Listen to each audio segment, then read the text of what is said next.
Hello everyone, आप सभी का एक नए वीडियो में स्वागत है। उम्मीद करता हूँ सभी स्वस्थ होंगे, मस्त होंगे और आपकी बोर्ड एग्जाम की तैयारी है वो बहुत अच्छी चल रही होगी।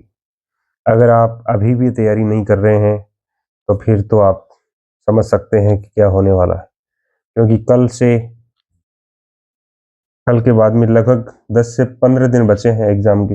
12 तारीख से आपकी एग्जाम स्टार्ट हो जाएगी। तो उसके मद्देनजर रखते हुए आपको बहुत ही शॉर्ट ट्रिक के साथ में क्वेश्चन में आपके लिए लेके आ रहा हूँ, जो आपको समझने बहुत जरूरी है। तो आज के इस क्लास के अंदर हम विद्युत धारा के चुंबकीय प्रभाव, जो फिजिक्स का चैप्टर है साइंस के अंदर, उसके क्वेश्चनों को सरल करने वाले। तो सबसे पहले आप इसके बारे में एक बात समझने की कोशिश कीजिए कि इसके अंदर, इस चैप्टर के अंदर किस प्रकार के क्वेश्चन एग्जाम में पूछे जाने वाले हैं और कितने अंक के पूछे जाने वाले हैं। तो सबसे पहले देखो, इसमें 6 अंक के क्वेश्चन पूछे जाएंगे इस चैप्टर से, और उसमें 5 क्वेश्चन होंगे। 2 क्वेश्चन होंगे वस्तुनिष्ठ, 2 क्वेश्चन होंगे अति लघु और 1 क्वेश्चन होगा लघु वाला। तो यानी इसमें 3 नंबर वाले और 4 नंबर वाले क्वेश्चन इस चैप्टर से नहीं आएंगे, तो उनकी तैयारी आपको नहीं करनी। तो यानी सीधा सा मतलब क्या है, इस चैप्टर से आपको सिर्फ छोटे क्वेश्चन याद करने हैं, 1 नंबर वाले, 2 नंबर वाले, ठीक है। और इससे बड़े क्वेश्चन आपको करने की जरूरत नहीं है। तो बिना देरी किए अपनी वीडियो की शुरुआत करते हैं। सबसे पहला क्वेश्चन है, चुंबकीय क्षेत्र का प्रभाव सर्वाधिक कहाँ पे होता है? तो चुंबकीय क्षेत्र का प्रभाव सर्वाधिक होता है चुंबकीय ध्रुवों पे होता है। चुंबक में 2 ध्रुव होते हैं, दक्षिणी ध्रुव और उत्तरी ध्रुव है। तो चुंबक का जो सर्वाधिक प्रभाव होता है उसके ध्रुवों पे होता है। नेक्स्ट है, घरेलू विद्युत परिपथ में धारा का प्रवाह किस उपकरण द्वारा नियंत्रित किया जाता है? जो अपन घरों के अंदर जो विद्युत धारा बहती है उसको अपन नियंत्रित किससे करते हैं? घरों में स्विच लगे होते हैं, उस स्विच के द्वारा उसको अपन चालू बंद कर सकते हैं, उसी को नियंत्रित करना बोलते हैं। इस किसका द्वारा होगा? स्विच के द्वारा। फिर है, ओवरलोडिंग के कारण क्या खतरा हो सकता है? ओवरलोडिंग होता है, उससे क्या होता है? केवल वोल्टेज का बढ़ना, केवल विद्युत उपकरणों का जलना या फ्यूज का उड़ना, विद्युत मीटर का खराब होना, परिपथ का टूटना। तो इसका सही आंसर है विद्युत उपकरणों का जलना या फ्यूज का उड़ना। ओवरलोडिंग के कारण कई बार आपने देखा होगा घरों के अंदर फ्यूज उड़ जाता है, तो उसको फ्यूज को दोबारा डालने से वापस सप्लाई है वो चालू हो जाती है। तो वो सब किसके कारण होता है? ओवरलोडिंग के कारण। नेक्स्ट क्वेश्चन है, देखो, विद्युत धारा के चुंबकीय प्रभाव को सर्वप्रथम किसने खोजा था? तो विद्युत धारा के चुंबकीय प्रभाव को ओरस्टेड ने खोजा था। ओरस्टेड नामक वैज्ञानिक था जिसने विद्युत धारा के चुंबकीय प्रभाव की खोज की थी। नेक्स्ट क्वेश्चन है, विद्युत फ्यूज का मुख्य कार्य क्या है? विद्युत फ्यूज जो लगे होते हैं उसका क्या कार्य है? विद्युत परिपथ को सुरक्षित रखना। जो धार लाइन लगी हुई है, परिपथ है, उसको क्या रखता है? सुरक्षित रखता है। कौन? विद्युत फ्यूज। यानी ओवरलोडिंग होती है तो उसको फ्यूज को उड़ जाता है, या फिर अपने घरों में लाइट है की व्यवस्था हो, बिजली बोलते हैं जिससे, ये खराब आ जाती है तो उसको अपन काट सकते हैं। कब? जब उसमें फ्यूज लगा हो, ठीक है ना। फिर है, विद्युत चुंबक बनाया जाता है, नरम लोहे का बनता है। चुंबक हो हमेशा किसका बनता है? नरम लोहे का, ठीक है। तो इसका आंसर नंबर 2 होगा। फिर है नेक्स्ट क्वेश्चन, देखो, चित्र में आपको दर्शा रखा है कि कोई इलेक्ट्रॉन, ये तो चुंबकीय क्षेत्र की दिशा देखो, और यह इलेक्ट्रॉन की दिशा इसके लंबवत है, तो इलेक्ट्रॉन पर आरोपित बल की दिशा क्या होगी? कागज के भीतर की ओर जाते हुए। कहां पे होगी? कागज के भीतर की ओर जाते हुए। फिर नेक्स्ट क्वेश्चन है, चुंबकीय क्षेत्र की तीव्रता का मात्रक क्या है? तो चुंबकीय क्षेत्र की तीव्रता का मात्रक, जो चुंबकीय क्षेत्र की खोज की थी जिस वैज्ञानिक ने, उसी के नाम पे इसका मात्रक दिया गया था, तो उसका नाम है ओरस्टेड। अगला देखिए, पश्चिम की ओर प्रक्षेपित कोई धनावेशित कण किसी चुंबकीय क्षेत्र द्वारा उत्तर की ओर विक्षेपित हो जाता है, तो चुंबकीय क्षेत्र की दिशा क्या है? ठीक है, तो इसका आंसर होगा ऊपरी मुखी, अधोमुखी, दक्षिण की ओर, पूर्व की ओर। तो क्या होगा उसका? ऊपरी मुखी इसका करेक्ट आंसर होगा। नेक्स्ट क्वेश्चन है, किसी विद्युत धारावाही सीधी लंबी परिनालिका के भीतर चुंबकीय क्षेत्र होता है। परिनालिका के भीतर है ना चुंबकीय क्षेत्र, सभी बिंदुओं पर हमेशा समान होता है। तो इसका सही आंसर होगा सभी बिंदुओं पर क्या होगा? समान होगा। नेक्स्ट है, हमारे देश में विद्युत तन्मय तार तथा उदासीन तारों के मध्य विभवांतर कितना होता है? 220 वोल्ट होता है। कितना होता है? 220 वोल्ट। फिर नेक्स्ट क्वेश्चन है, लघु पतन के समय परिपथ में विद्युत धारा का मान बहुत अधिक बढ़ जाता है। लघु पतन के समय परिपथ में विद्युत धारा का मान बहुत अधिक बढ़ जाता है। नेक्स्ट है, देखो, निम्नलिखित में से कौन से किसी लंबे विद्युत धारावाही तार के निकट चुंबकीय क्षेत्र का सही वर्णन करता है? तो इसका सही जवाब क्या होगा? तो चुंबकीय क्षेत्र की संकेंद्रीय क्षेत्र रेखाओं का केंद्र तार होता है। ये इसका आंसर होगा। नेक्स्ट क्वेश्चन है, परिनालिका के भीतर चुंबकीय क्षेत्र की दिशा होती है। देखो, परिनालिका के भीतर भी पूछ सकता है और बाहर भी पूछ सकता है। तो जो परिनालिका होता है उसके भीतर तो होती है इसकी दिशा दक्षिण से उत्तर की ओर, और बाहर पूछे तो उत्तर से दक्षिण की ओर, इसका विपरीत होता है। ठीक है ना। फिर नेक्स्ट है, जब किसी चालक तार से विद्युत धारा प्रवाहित होती है तो गतिशील कण में उपस्थित होते हैं कौन? इलेक्ट्रॉन उपस्थित होते हैं। ठीक। फिर है, विद्युत धारा की दिशा इलेक्ट्रॉनों की दिशा के होती है विपरीत होती है। धारा और इलेक्ट्रॉन हमेशा क्या होते हैं? विपरीत दिशा में बहते हैं। फिर अगले हैं अति लघुत्तरात्मक क्वेश्चन। ये तो 16 क्वेश्चन हो गए। अब देखो अति लघुत्तरात्मक, इसमें भी छोटे छोटे क्वेश्चन है आपको पूछे जाने वाले। चुंबक के दोनों ध्रुवों के नाम लिखिए। तो पहला क्वेश्चन ये आया था, ये 2 ध्रुव होते हैं, उत्तरी ध्रुव और दक्षिणी ध्रुव। नेक्स्ट है, घरेलू परिपथ में उच्च साधित्र का परिपथ कितने एम्पियर का होता है? जो घरेलू काम में जो लेते हैं ना, उसमें तो धारा का मात्रक होता है एम्पियर। ठीक है ना। तो उच्च साधित्र है उसका, वो 15 एम्पियर का होता है। कितना एम्पियर का होता है? 15 एम्पियर का। फिर है, घरेलू परिपथ में विद्युत धारा की वोल्टता एवं आवर्ती कितनी होती है? वोल्टता और आवर्ती दोनों बतानी है इसके अंदर। तो वोल्टता तो होगी 220 वोल्ट, और आवर्ती कितनी होगी? 50 हर्ट्ज। एच जेड है ना, हर्ट्ज आवर्ती मात्रक होता है, हर्ट्ज। ठीक है ना। फिर है, चुंबकीय भार व भीतर चुंबकीय क्षेत्र रेखाओं की दिशा बताइए। देखो ये क्वेश्चन अभी आया भी था। चुंबकीय भार तो होता है उत्तर से दक्षिण, और चुंबकीय भीतर होता है दक्षिण से उत्तर। नेक्स्ट है, सीधे धारावाही चालक के चुंबकीय क्षेत्र की तीव्रता किस पर निर्भर करती है? तो धारा की तीव्रता और चालक से दूरी, इन दोनों के ऊपर निर्भर करता है। नेक्स्ट है, यदि किसी चालक में विद्युत धारा दोगुनी कर दी जाए तो चुंबकीय क्षेत्र क्या होगा? तो चुंबकीय क्षेत्र भी क्या होगा? धारा दोगुनी होगी तो क्षेत्र भी क्या हो जाएगा? दोगुना हो जाएगा। नेक्स्ट क्वेश्चन है, देखो इसका, विद्युत धारा के चुंबकीय प्रभाव का उपयोग कौन से उपकरणों में होता है? विद्युत घंटी होती है, विद्युत मोटर होती है, विद्युत क्रेन होती है, एमआरआई होती है। काफी उपकरणों का उपयोग इसमें किया जाता है। नाम लिख सकते हैं इसका। नेक्स्ट है, एमआरआई का पूरा नाम लिखिए। तो एमआरआई का पूरा नाम होता है मैग्नेटिक रेसोनेंस इमेजिंग। इसको हिंदी में बोलते हैं चुंबकीय अनुनाद प्रतिबिंबन। तो इसका नाम आपको एमआरआई का पूरा नाम याद होना चाहिए। फिर अगला क्वेश्चन, एक क्षण चुंबक के लिए चुंबकीय रेखाएं प्रदर्शित कीजिए। देखो एक ये चुंबक देखिए, इसका नॉर्थ और ये साउथ सिरा दो दिखा रखे हैं, एस और एन, है ना। और ये चुंबकीय रेखाएं दिखा रखी हैं 4-5, तो सीधी ये सिद्ध दिखा दी, और ये फिर वर्ताकार रूप में दिखा दिया ऊपर और नीचे। इनकी दिशा वही है, देखो इधर से बह रही है, इधर जा रही है, इधर से बह करके वापस इस साइड आ रही है, ऐसा ही ऊपर और ऐसा ही नीचे। ये चुंबकीय क्षेत्र की रेखाएं प्रदर्शित की गई हैं। नेक्स्ट देखो, किसी विद्युत धारावाही परिनालिका के भीतर एवं उसके चारों ओर चुंबकीय क्षेत्र रेखाओं को प्रदर्शित करने के लिए चित्र बनाना है। तो चुंबकीय विद्युत धारावाही परिनालिका के भीतर, ये परिनालिका बनाई हुई है, इसके भीतर और बाहर चुंबकीय रेखाओं को प्रदर्शित किया गया है उनकी दिशा के सहित। ठीक है ना। और नेक्स्ट देखो, किसी विद्युत धारावाही सीधे चालक तार के चारों ओर के चुंबकीय क्षेत्र की क्षेत्र रेखाओं को निरूपित करता सकेंद्र वर्तों का पैटर्न बनाना है। देखो इसका चित्र कैसे बनाना आपको।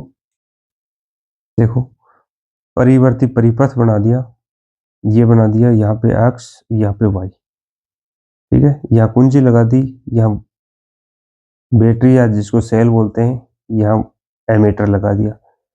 ये बन गया इसका चित्र। ठीक है, फिर नेक्स्ट है विद्युत धारावाही पास के कारण उत्पन्न चुंबकीय क्षेत्र रेखाएं खींचिए। ये पास के कारण चुंबकीय क्षेत्र रेखाएं की दिशा कैसी होती है वो दर्शाई गई है इस आकृति के अंदर। ठीक है, समझ लेना, छोटे छोटे जो 2-4 चित्र है वो। फिर है किसी विद्युत धारावाही वर्ताकार कुंडली द्वारा उत्पन्न चुंबकीय क्षेत्र रेखाएं। देखो एक वर्ताकार कुंडली है और इसको जोड़ा गया है, बैटरी इसमें कुंजी लगा रखी है। ठीक है, धारा का प्रवाहित किया गया है। इसका एक चित्र बना करके आपको समझाना है। ये धारावाही कुंडली है।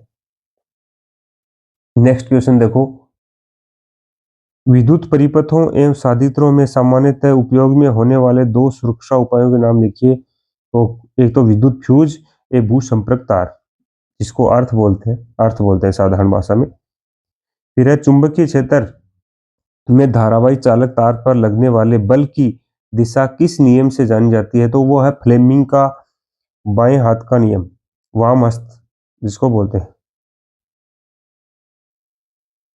वाम हस्त। फिर है लघु पथन या शॉर्ट सर्किट कैसे होता है?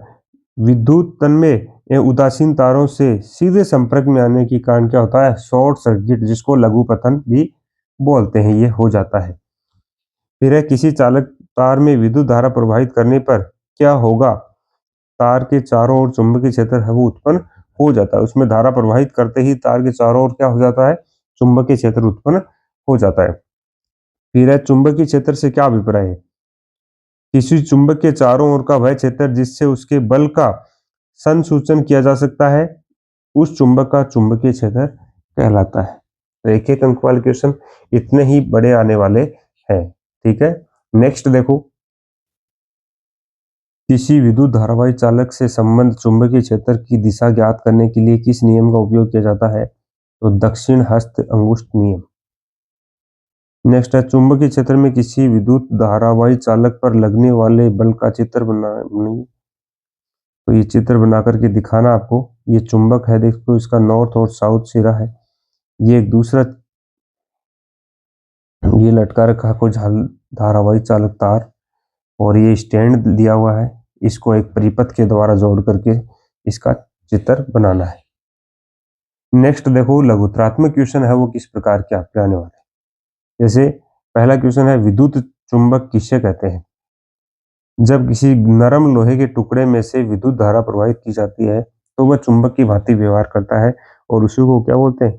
विद्युत चुंबक कहते हैं। ठीक है, नेक्स्ट है चुंबकीय क्षेत्र उत्पन्न करने के 2 तरीकों की सूची बनाइए। तो तार के वर्ताकार लूप में प्रवाहित धारा के कारण उत्पन्न चुंबकीय क्षेत्र, तार की बेलनाकार आकृति यानी परिनालिका में प्रवाहित विद्युत धारा के कारण उत्पन्न चुंबकीय क्षेत्र। तो ये 2 प्रकार का हो सकता है। फिर है सामान्य घरेलू विद्युत परिपथ का व्यवस्था आरेख बनाना है। जैसे घरों में अपन जो विद्युत परिपथ है उसका कैसे, देखो ये भू संपर्क तार, विद्युत तन्मय उदासीन तार, और ये विद्युत प्रभाव बोर्ड का फ्यूज, विद्युत मापी वितरण बॉक्स जिसमें मुख्य स्विच एवं प्रत्येक परिपथ के लिए पृथक फ्यूज लगे हो। ये इसका चित्र है। ठीक है, नेक्स्ट है फ्यूज क्या होता है? यानी विद्युत परिपथ की लघु पथन यानी शॉर्ट सर्किट एवं अति भारण से सुरक्षा करने वाली रक्षात्मक युक्ति फ्यूज कहलाती है। फिर है परिनालिका या सॉलिनॉइड क्या होता है? तो बेलनाकार आकृति में लिपटे गए तार के कई वर्ताकार फेरों की कुंडली, बेलनाकार आकृति में, ठीक है ना, फेरों की कुंडली है वो क्या कहलाती है? परिनालिका कहलाती है। ये स्प्रिंग की तरह होती है जिसमें धारा प्रवाहित करने पर वह चुंबक की तरह व्यवहार करती है। नेक्स्ट है चुंबकीय क्षेत्र किसे कहते हैं, इसकी इकाई क्या है? तो किसी चुंबक के चारों ओर का वह क्षेत्र जहां किसी अन्य चुंबक पर आकर्षण या विकर्षण, जिसको प्रतिकर्षण, आकर्षण या प्रतिकर्षण का बल महसूस होता है, उसको क्या बोलते हैं? चुंबकीय क्षेत्र बोलते हैं। और इसका एसआई मात्रक टेस्ला होता है। क्या होता है? टेस्ला, जिसको टी से, कैपिटल टी से दर्शाया जाता है। फिर चुंबकीय क्षेत्र रेखाएं एक दूसरे को क्यों नहीं काटती? चुंबकीय क्षेत्र रेखाएं एक दूसरे को नहीं काटती, क्योंकि ऐसा होने पर प्रतिच्छेद बिंदु पर चुंबकीय क्षेत्र की दो दिशाएं होंगी, जो संभव नहीं है, इसलिए वो आपस में नहीं काटती। ठीक है, नेक्स्ट क्वेश्चन है, परिनालिका के अंदर चुंबकीय क्षेत्र को किस प्रकार बढ़ाया जा सकता है? फेरों की संख्या बढ़ा दे, धारा का मान बढ़ाकर, कोर में नरम लोहे का उपयोग करके चुंबकीय क्षेत्र की दिशा को, चुंबकीय क्षेत्र को बढ़ाया जा सकता है। फिर अगला, चुंबकीय क्षेत्र में किसी धारावाही विद्युत चालक द्वारा अपने वाले लगने वाले बल की दिशा निर्धारित करने का नियम लिखिए, या फिर इसी को बोलते हैं फ्लेमिंग का वाम हस्त का नियम लिखिए। तो फ्लेमिंग के बाएं हाथ का नियम है ना, उसको बोलते हैं।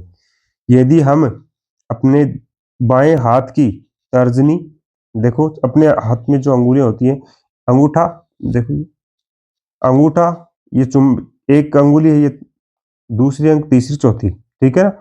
इसमें क्या होता है, एक अंगुली है ना अपनी बड़े वाली, ये तो क्या दर्शाती है, चुंबकीय क्षेत्र की दिशा को दर्शाती है। अंगूठा, अंगूठा वो बल की दिशा को दर्शाता है, और अन्य ये जो अंगुली देखो, ये विद्युत धारा की दिशा को दर्शाती है। तो इसमें ये आपको बताना होगा किस प्रकार से, यदि हम अपने दाएं बाएं हाथ की तर्जनी यानी मध्यमा, ये रही मध्यमा, तथा अंगूठे को इस प्रकार फैलाएं कि तीनों एक दूसरे के लंबवत हो। ये तीनों एक दूसरे के लंबवत हैं। देखो ये अंगूठा, ये चुंबकीय क्षेत्र के लिए ये, और ये तीनों आपस में एक दूसरे के क्या है, तीनों लंबवत हैं। यदि तर्जनी चुंबकीय क्षेत्र की दिशा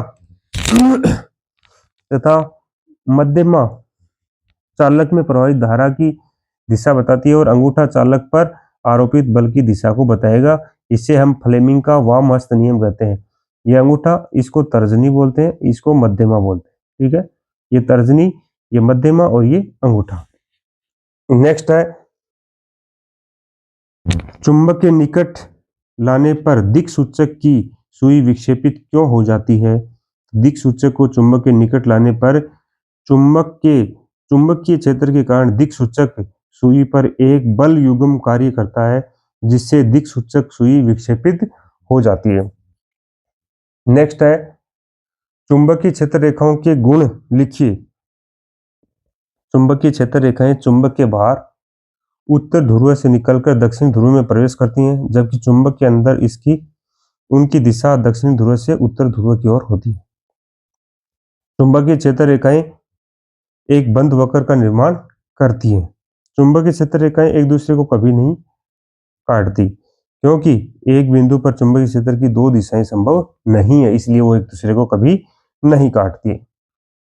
नेक्स्ट है, एक धारावाही परिनालिका छड़ चुंबक के समान व्यवहार करती है। कैसे? जैसे धारावाही परिनालिका को स्वतंत्रता पूर्वक लटकाने पर इसके अक्ष उत्तर या दक्षिण दिशाओं की ओर झुकते हैं। धारावाही परिनालिका के पास दिक् सूचक सुई विक्षेपित होती है। और तीसरा है, धारावाही परिनालिका के एक समान ध्रुवों के मध्य प्रतिकर्षण तथा विपरीत ध्रुवों के मध्य आकर्षण पाया जाता है। और उपरोक्त कारणों से स्पष्ट है कि एक धारावाही परिनालिका छड़ चुंबक की तरह व्यवहार करती है। नेक्स्ट है, लघुपथन क्या है, इससे क्या हानियां हो सकती है? शॉर्ट सर्किट या लघुपथन, जब विद्युत तन्मय तार तथा उदासीन तार दोनों सीधे संपर्क में आते हैं तो परिपथ में विद्युत धारा का मान अधिक हो जाता है, और इससे क्या कहते हैं, लघुपथन कहते हैं, यानी इसे शॉर्ट सर्किट हो जाता है।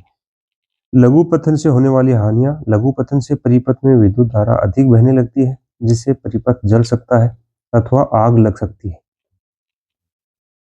नेक्स्ट है, भू संपर्क तार क्या है? धातु के आवरण वाले विद्युत साधित्रों को भू संक्रमित करना क्यों आवश्यक है? तो भू संपर्क तार है घरेलू विद्युत परिपथ में विद्युत तन्मय तथा उदासीन तारों के साथ एक तीसरा तार भी लगा होता है। इस तार का संपर्क घर के निकट जमीन से धातु की प्लेट के साथ होता है, और इस तार को भू संपर्क तार कहते हैं। धातु के साधित्रों जैसे रेफ्रिजरेटर, टोस्टर, इस्त्री आदि को भू संपर्क तार से जोड़ देने पर साधित्र के आवरण से सीधा धारा का अक्षय होने पर आवरण का विभव भूमि के विभव के बराबर हो जाता है। और इससे शादीतर का उपयोग करने वाले व्यक्ति तीव्र आघात से बच सकते हैं। यानी जो इनका जो करंट है ना, धारा है, उसका सीधा हाई वोल्टेज है वो व्यक्ति तक नहीं पहुंच सकता। इससे भू संपर्क तार का उपयोग इसलिए किया जाता है। नेक्स्ट है, पास के भीतर अथवा बाहर चुंबकीय क्षेत्र की दशा ज्ञात करने हेतु किस नियम को काम में लेंगे, नियम का उल्लेख कीजिए, या ये लिख सकते हैं दक्षिण हस्त अंगुष्ठ नियम का सचित्र समझाइए। दोनों एक ही बात है, ठीक है। तो देखो इसका आंसर, दक्षिण हस्त अंगुष्ठ नियम के द्वारा ही दिशा के पास के भीतर तथा बाहर चुंबकीय क्षेत्र की दिशा ज्ञात की जा सकती है।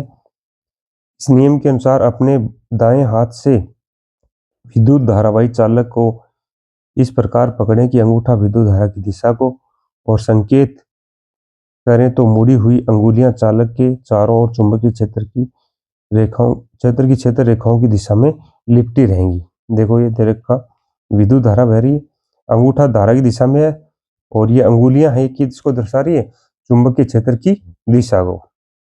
नेक्स्ट क्वेश्चन देखो, किसी क्षैतिज शक्ति संचरण लाइन में पूर्व से पश्चिम की ओर विद्युत धारा प्रवाहित हो रही है। इसके ठीक नीचे के किसी बिंदु पर, इसके ठीक ऊपर के किसी बिंदु पर चुंबकीय क्षेत्र की दिशा क्या है? विद्युत धारा पूर्व से पश्चिम की ओर प्रवाहित हो रही है, तो दक्षिण हस्त अंगुष्ठ नियम को लागू करने पर, पूर्वी सिरे से अवलोकन करने पर चुंबकीय क्षेत्र की जो दिशा है, वो तार के लंबवत तल में दक्षिणावर्त होगी। इसी प्रकार से तार के पश्चिमी सिरे से अवलोकन करने पर चुंबकीय क्षेत्र की दिशा वामावर्त होगी। दोनों सिरों से अलग अलग उसकी दिशा होगी। नेक्स्ट है, मान लीजिए आप किसी चैम्बर में अपनी पीठ को किसी एक दीवार से लगाकर बैठे हैं। कोई इलेक्ट्रॉन पुंज आपके पीछे की दीवार के सामने वाली दीवार की ओर क्षैतिज गमन करते हुए किसी प्रबल चुंबकीय क्षेत्र द्वारा आपकी दाईं ओर विक्षेपित हो जाता है, तो चुंबकीय क्षेत्र की दिशा क्या होगी? तो चुंबकीय क्षेत्र की दिशा ऊर्ध्वाधर यानी अधोमुखी है।